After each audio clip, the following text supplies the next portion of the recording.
Okay, let's dive straight into this explainer. I want you to mentally step right into the left seat of the Bombardier Q400 cockpit with me. Today, we are going to absolutely master the Autofeather testing procedure. Look, if you've ever stared at a procedural checklist and thought, man, how am I ever going to commit this to memory without my brain melting? Well, you are in exactly the right place. We're going to follow the standard operating procedure to the letter, break it down step by step, and I'm going to give you some real actionable mental tricks so you can memorize this whole shebang effortlessly. No fluff, no distractions, just exactly what you need to execute this perfectly every single time. So the very first rule you need to anchor in your mind is the timing requirement. This system check happens exactly once every 24 hours. It's not something you're doing before every single leg, right? A really great trick to remember this is to just associate it with your morning coffee or, your first flight of the day. Whenever a new 24-hour cycle kicks off, this test gets a front row seat on your priority list. To make this super easy, we are going to follow this exact 6-step roadmap. Number 1, the 24-hour system setup. 2, initiating the switch. 3, the engine display sequence. 4, passing and alternate lights. 5, aborts, failures, and repeats. And finally, 6, resetting the system. All right, let's get into it with part 1, the 24-hour system setup. For the setup, I literally want you to visualize reaching out and grabbing those center console levers. Building that physical muscle memory is totally key here. So visually anchor yourself moving the condition levers first. Snap them into either fuel off or start and feather. Once they're set, you're going to immediately drop your hand down to the power levers and make sure they are pulled back to disk, meaning disconnect. So the trick is that deliberate 1-2 punch. Condition first, power second. Check those 2 lever positions and boom, your setup is officially done. Moving right along to section 2, initiating the switch. Shift your eyes from the console straight up to the panel. It literally just takes one simple, deliberate press of the Autofeather switch to get the whole thing rolling. Press it firmly once and then immediately bounce your eyes over to your indicators. Now here's the absolute crucial point. You have to verify the advisory light first. Why? Because that tells you the switch actually made physical contact. The memory trick I use here is light then screen. You press the switch, verify the select advisory light illuminates, and then immediately look at your ED, your engine display. You're looking for 2 specific messages to pop up in order. Autofeather select, followed right away by Autofeather test in prog. You see the light, and those 2 messages? Awesome. You've successfully initiated the test.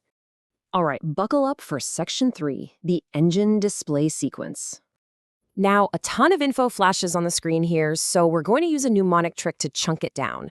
Think of it like a 3-act play: the rise, the latch, and the fall. In Act 1, the rise, energy is building. The word uptrim appears. Your ITT, or interstage turbine temperature, and your NH, the high-pressure rotor speed, well, their red radials will increase. Your power rating bumps up from normal takeoff power, NTOP, to maximum takeoff power, MTOP. And naturally, as power goes up, your torque rating and torque bugs increase right along with it. Then we hit Act 2, the latch. The system grabs hold. You'll see Autofeather arm appear on the screen, followed by Autofeather select. It's armed, it's selected, the system is locked in. Finally, Act 3, the fall. Everything relaxes. Uptrim disappears. Your power drops from MTOP back down to NTOP, and your torque rating and bugs correspondingly decrease. Honestly, just remember rise, latch, fall, and you'll always know exactly what your eyes should be tracking. It's like a giant puzzle that just clicks together perfectly.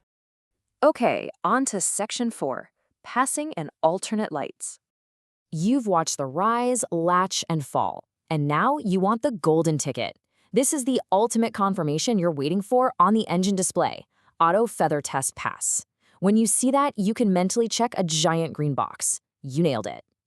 But let me give you a quick pro tip so you don't jump out of your seat in the cockpit. Do not freak out if you see the number 1 or number 2 alternate feather advisory lights flash during this. It's actually a perfectly normal note in the procedure. The key word is momentarily. They might flash, but don't let it break your focus from that main sequence we just talked about. Which brings us to section 5, aborts, failures, and repeats. What happens if things go off the rails? In aviation, we always have a contingency plan, right?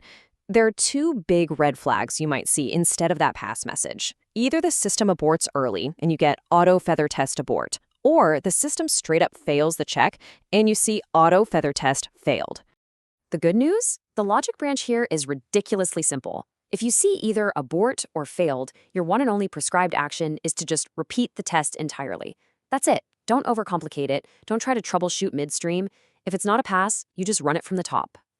And that brings us to our final step, Section 6, resetting the Autofeather system.